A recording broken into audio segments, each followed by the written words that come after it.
I'd like to welcome you to Trademarkabilities Insider. My name is Stacey Kalamaras, and I'm a trademark attorney and the lead instructor at Trademarkabilities. Trademarkabilities is a comprehensive online training academy for lawyers interested in learning the practical aspects of practicing trademark law at the USPTO and becoming confident trademark practitioners.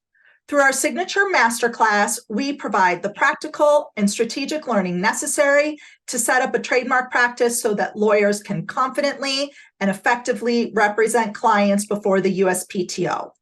Our templates and other resources have been described by our attorneys as a trademark practice in a box. I want to welcome you, Natalie Hamilton, to Trademarkabilities Insider. Through this series, it is my intention to interview people just like you who have insider knowledge that helps make the life of the trademark practitioner a little bit easier. And with that, I'll turn it over to you, please, to tell us a little bit. Hi, I am Natalie Hamilton, and I work for Cardinal Intellectual Property. We are not a law firm, but I am an attorney. We hire a lot of attorneys to work for us because we are a full services IP service corporation. So we do work for IP law firms, IP attorneys, individual inventors, anyone within the IP states, in the IP area, we have services for you most likely. I've worked at Cardinal for about 3.5 years, and I am currently in charge of the trademark searching department, which is why I was able to meet with Stacey today. Oh, that's fantastic. So tell us a little bit, Natalie, about the different type of search services that you offer at Cardinal IP. Yeah, so Cardinal started as actually a patent searching firm. And so, we do everything in the patent searching world. We even do the PCT searching for the USPTO. So it's kind of how Cardinal got its big start. And now we are also a trademark service. We have a trademark service offering that's been around for, I think, about 10 years. It's changed a lot over the years. And then so now in the last 3.5 years, me and the team I work with, we've sort of changed how we do things as well. So we offer the full U.S. comprehensive trademark search, which is the most popular, of course, but we also can offer different sections of that. We can do a knockout search, a preliminary search, just searching those federal and state marks, seeing what might be out there. We can also do a separate common law trademark search. And this, might be useful where an attorney might want to do the preliminary search on their own, and then they think that they've sort of seen everything that's out there. We can do that common law portion for them with our access to all the databases that we use. And then we also do offer some EU IPO and WIPO trademark searching as well. And then we also get some oddball search requests, things like due diligence searches, clearance searches, anything that our database has access to, we can help attorneys do some searching. Oh, that's really cool. So one of the things that we spend a lot of time teaching in the Trademarkabilities Masterclass is the importance to clients of searching. And we review the different types of searches, right? So preliminary versus full searches. And we actually take our attorneys through an actual full search that a vendor like you has provided to us, and how to analyze it and how to write a full availability search opinion. And I think this is really where we add a lot of value that, otherwise a trademark attorney who's never been exposed to that, who's never sat down with a partner and been able to go through that, can really derive a lot of value. But can you help us understand the difference between a full availability search and, say, some of the AI products that might be calling their tools a comprehensive search, which I think tends to be very misleading, because I think that there's just a lot of confusion out there amongst trademark attorneys. They see that maybe an AI tool is looking at the USPTO and some common law databases, so they presume that it's a full search. And what I'm always preaching is that it's not a full search, that a full search really has to be done by a vendor. So can you just help us understand that a little bit more? Sure, yeah. So based on my experience with working with a few AI tools, there seems to be some limitations as far as how wide that search can go, particularly in that common law area. And so, yeah, typically the tools can be pretty good at searching for the USPTO marks that are out there. One advantage to using a vendor for those searches, though, is that they can really tailor those search strings to that specific mark. And when you're typing it into an AI tool, all those strings are already pre-written. So, they may seem like they've got it all thought out, but maybe it's a mark that, might need a little extra attention and looking for something that's a little bit more unique about that mark that, someone using an attorney brain or an analyst brain is going to think outside the box to find something that might be similar there. So there's still a little bit of an extra benefit, even with the federal search and the state search, of using an analyst or an attorney that's actually doing the search. There's still a limitation of a tool there. But then also, when you get into the domain or to the common law section, I've seen a lot of limitations there as far as it seems like a lot of the AI tools are looking for a direct match for something that's, let's say a word mark it's one word. They're looking for, let's say, corporate directories. They're only going to pull exact matches, which, that's not what we're doing. With our full search, we're looking again for the same or similar marks, right, whether that's truncations, phonetically similar words, anything that could be deemed by the consumer as similar, we will find in our search because we're tailoring the search strings for that specifically. So there's just some extra benefits of using a full search company that can really, actually examine all of the common law spaces, looking for similar marks and not something that's just a direct hit. Yeah, and that's been my experience too. And, I just want to be clear that we're not saying that every AI tool is the same or does things the same way. So I think that, you have to make the determination of what's best for your practice and for your clients. But, that's been my experience as well, that when using an AI tool, they mostly find direct hits at common law. And so again, for an enhanced preliminary search or, for a knockout search, I think it's great. And if you're going to go to the extent of looking at some common law databases, I think it's fine. For me, I just don't think it passes muster as a full search. I don't think the purpose of a full search is to protect the client against infringement. It's meant to be a shield in an infringement action where they can break attorney-client privilege. And I'm not aware of any cases, and I don't think any judge or expert would consider an AI tool to give that sort of protection for the reasons that you're talking about, because the search parameters, how the AI tool is set up, seems to be a little limited. Can you also give us a little bit more information, because there are some AI tools that search domain names, they search some areas of the web, they search, corporate databases. So how is that different than what you're doing? Just so we can be fair and help to educate people a little bit. Yeah, so I can just kind of go through and tell you exactly what that common law portion of our full search is going to look like. So, we are going to be searching domain names. We use a few different domain search tools for that. We're looking for anything that could be similar or the same, potentially even have connected goods and services involved that could, be a domain that this product may be interested in that could be conflicting. So we use a couple tools with that, looking for even at common law. Yes, even at common law. Yep. Yeah. So we're important to know. Exactly. Yep. Yeah. And then, on top of domain names, we'll do the full internet search. And so again, here we're looking at a couple different search engines.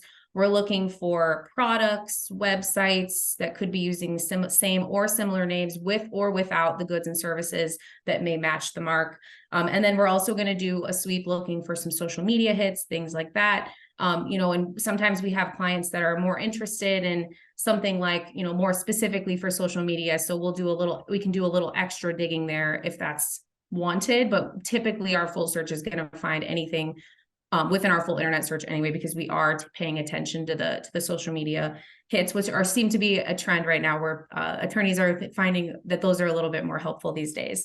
So we'll do a full internet search, including we found even hits that are song titles, things like that might not come up in an AI tool, like, we really do a full internet sweep for that. And we find that using a few different search engines kind of actually finds different results because they all have their own algorithms as well. So we find that that's helpful. And then we will do a full corporate directory search. So we use Duns and Bradstreet for that. I'll say that. So, and they have hundreds of millions of business records within their capabilities. And the way that we search them, we are able to create our search strings exactly how we want to. So just as we would for the federal search, we're going to do the same thing here. We're going to truncate the word. We're going to look for similar sounding words.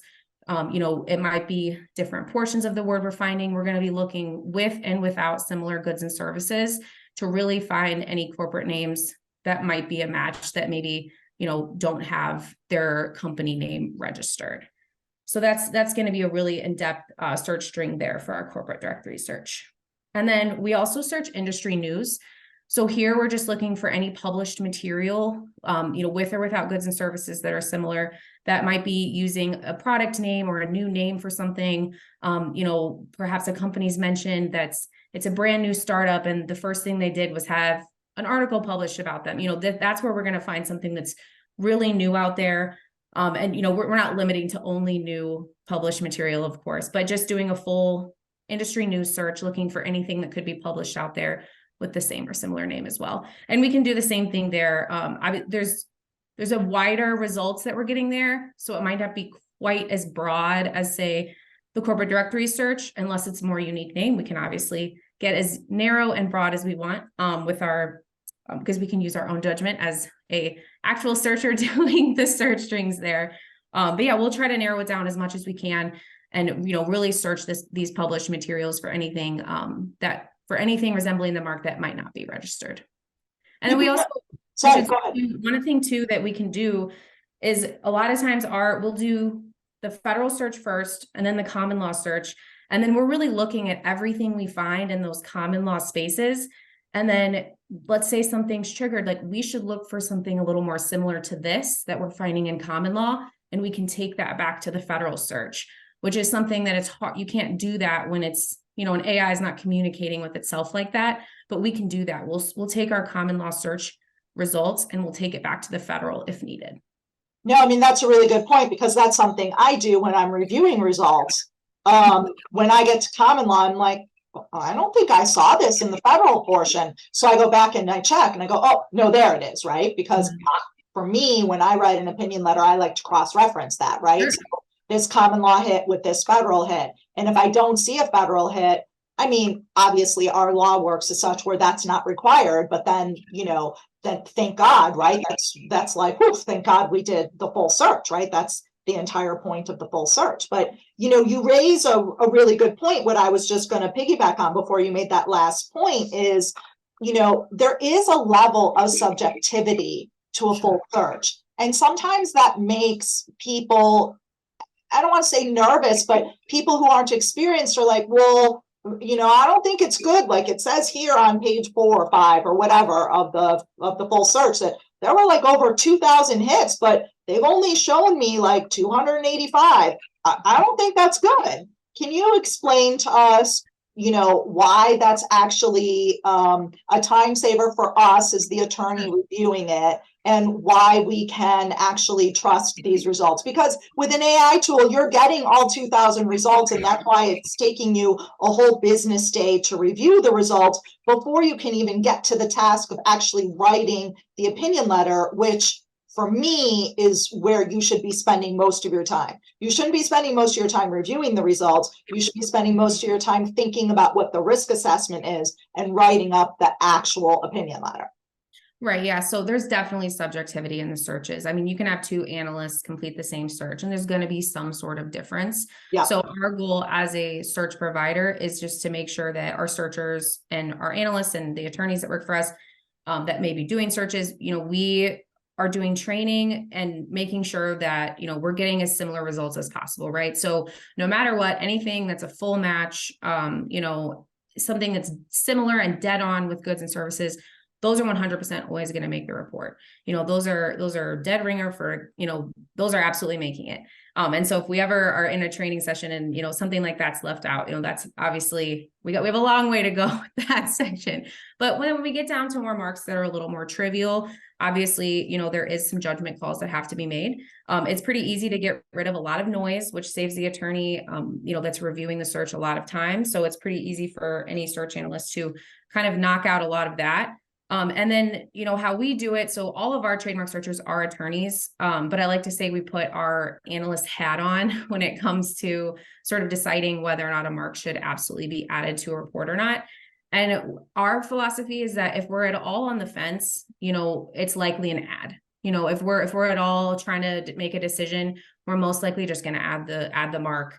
Sometimes we'll speak to each other and kind of get some ideas there. Let's say there's a group it's a report that's getting quite large, maybe we'll confer with each other to see, but for the most part, if there's any bit of the analyst that's on the fence, they're likely just going to add it to the report, because it's, even though we are attorneys, we can't give the opinion. So we have to let that be up to the attorney. But as far as cutting marks, it's going to be something that's clearly irrelevant to the actual mark in question. And so we're just combing through a lot of that noise for the attorney, and you can be rest assured that a good searcher is going to add anything that's at all in question to that attorney. I 2 points I want to follow up on. So one, right, all of your analysts are attorneys or JDs or attorneys. However, we need to underscore that you are not giving legal opinions. That's up to the individual law firm attorney or in-house attorney or corporate attorney who has hired you, right? You cannot give opinions to the end client. But I would assume that you all believe that your experience as JD's attorneys does help you a little bit, but it's really that analyst hat, right? I mean, I've done hundreds, perhaps over 1,000 searches, but I'm not an analyst, right? I don't know how to execute those strings. So that's why I trust people like you to do them for me. But going through the searches and coming up with the risk assessment is, sort of where I shine. But what I love about what you said is that where you're all on the fence is where you confer. And that's what I think is really important, because still, no matter how much experience you have doing this stuff gets taught. I mean, there are times where I'm reviewing a search and I still have people that I confer with, and I'm like, I don't know, it's these 3 marks, right? And I'm just not sure. Like, I'm waffling between, is it, a lower risk, or is it a little bit of a heightened risk? And that's kind of the beauty, but also maybe for some people what frustrates them a little bit about trademark law. But it is not black and white. It is a very kind of shades of gray area of law. So I just kind of wanted to follow up on and make those 2 points really, really clear. So you touched on this a little bit at the beginning, but I do just kind of want to circle back to it. So you have the ability to do a number of different searches for the firms and attorneys that hire your services. So if someone like me, for instance, who feels very, very comfortable doing a preliminary search or a knockout search, USPTO records, if we have access to a state database, we feel comfortable that we've cleared the mark at that level, but we want to hire you to do the common law search. You have a service for that, right? Yes, absolutely. Yeah, we can do any section of the search individually. And yeah, it's quite common, actually. We have a few regular clients that do common law searches very regularly. So yeah, we're more than happy to do just that portion. The prices are very reasonable as well. Our common law search starts at just $280 for a couple of rounds. So yeah, we can get those out pretty quickly. And yeah, it's helpful for when an attorney maybe is even short on time. They want to do one section for themselves, and then they just want us to do that part. Or, if there's just a bigger law firm that has a team of, younger attorneys that their billing hours aren't as expensive yet, they can knock that portion out themselves and then come to us for common law. Otherwise our full search, again, isn't extremely expensive either. We've worked really hard to streamline our searches to really bring costs down so that attorneys can come to us in a pinch and still be able to afford a reasonably priced search for their client. Yeah. But no, absolutely, we can do the common law portion just that part, send it off quick in a day or two, and yeah, make it That's free. such a great, that's something you and I have talked about offline and something I never even thought about. But yeah, so for very experienced practitioners, I think that's a great suggestion. Talk to us a little bit about design and logo mark searches, because those work a little bit differently. And so, you know, typically we search those only at the USPTO. Really, really hard to search those at common law. Some AI tools claim that they do. The gold standard really is just searching them at the USPTO. And so they're priced a little bit differently though. So talk to us a little bit about that. Yeah, so for design searches, we use design codes. I know you teach your students about those and how to search them, but it is it's a little bit more of an intricate process to build a search string for design search. Yes. Yeah, so typically, you know, even for a pretty simple trademark design, you know, we're going to see anywhere from 5 to even 15, you know, different design codes that we might want to search, just because there could be something that's similar out there, you know.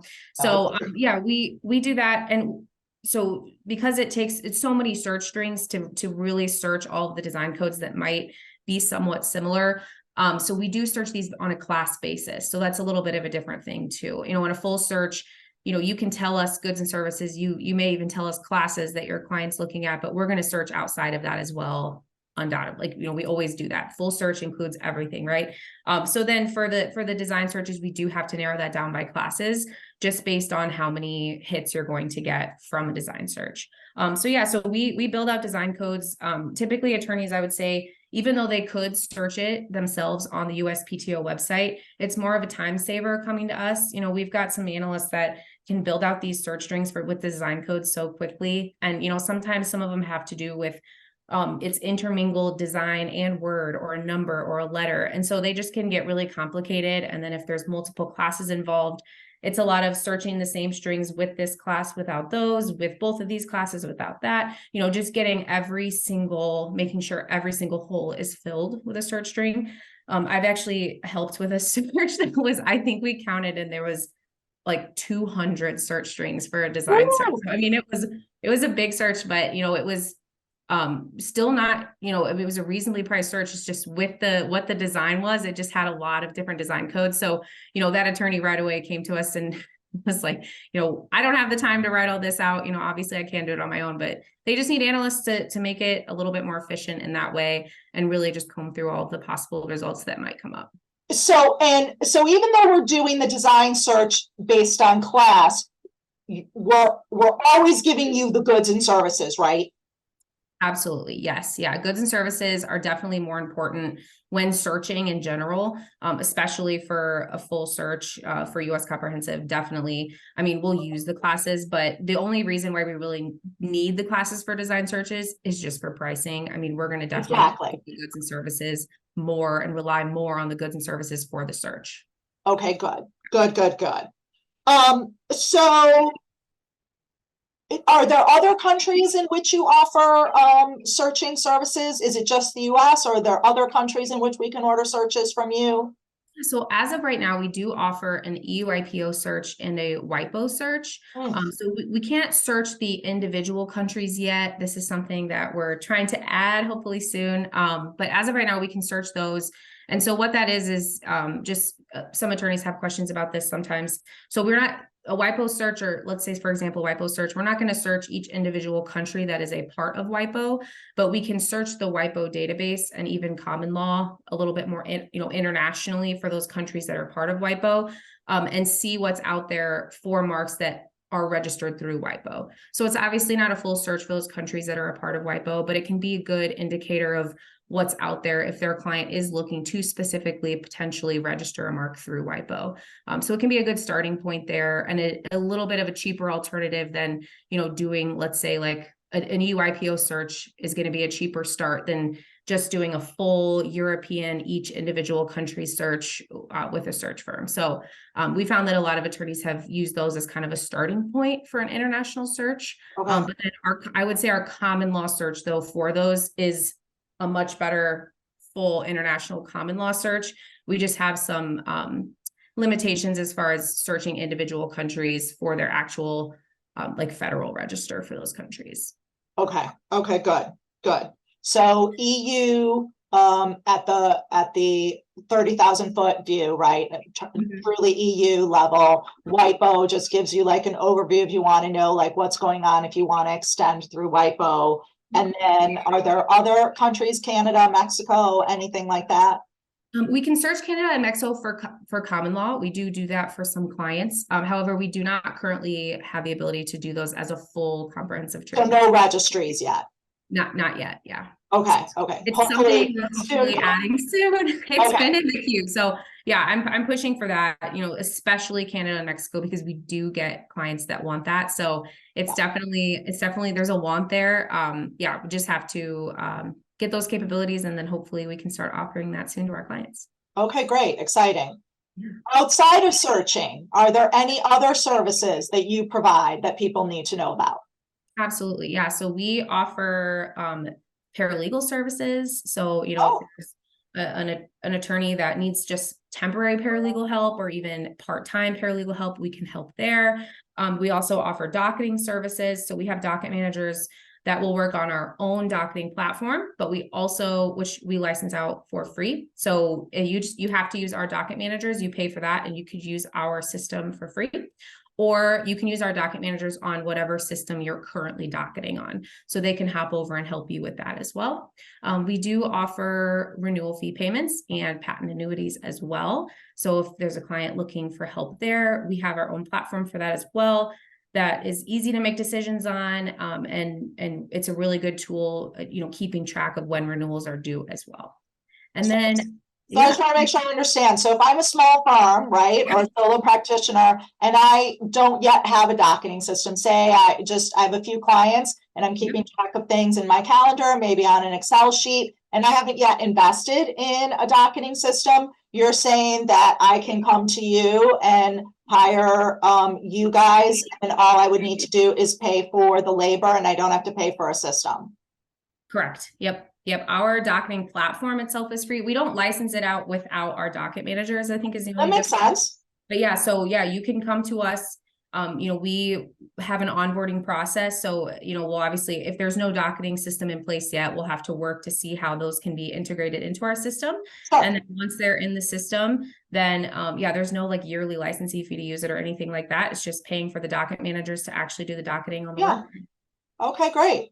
And then same with the paralegal. So there's no like minimums or anything. It's just, that's cool. Okay. Yep, yeah, no minimums. And yeah, the paralegal services can be on an ad hoc basis. So yeah, whatever is needed. Yeah. So it can be just on a project basis, or it can be temporary, like you said, just to ramp up on a particular project. Okay. Sorry. And I interrupted you. You were going to say something else too, in addition to the renewals of the PCT.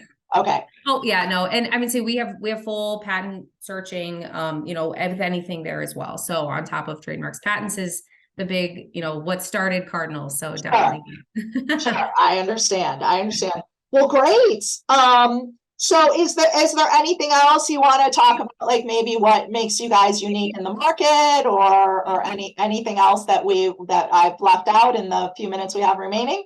Sure. I mean, I can just touch back again. So again, all of our trademark searchers are attorneys, which is pretty unique. We do put our analyst hat on, like Stacey was saying, you really need an analyst to sort of really get the right results there for a search. But our attorneys are great. Our attorney brains are good for when we're building the search strings and sort of thinking those unique nuances that might, really confuse a consumer for a certain mark. And we can use our attorney brains to sort of flesh that out and really write the best strings. And then I just think another great thing about the team that we have over here is we're all very easy to get a hold of. Our customer service is pretty top notch at Cardinal. We like to, hang our hat on that. We're pretty proud of it over here. So, if there's an account manager assigned to every single attorney or law firm, however they work, and that account manager is easy to reach out to. I personally am easy to reach out to, and whatever project manager or searcher you're working with regularly, we're always happy to have meetings as well. So some of our regular clients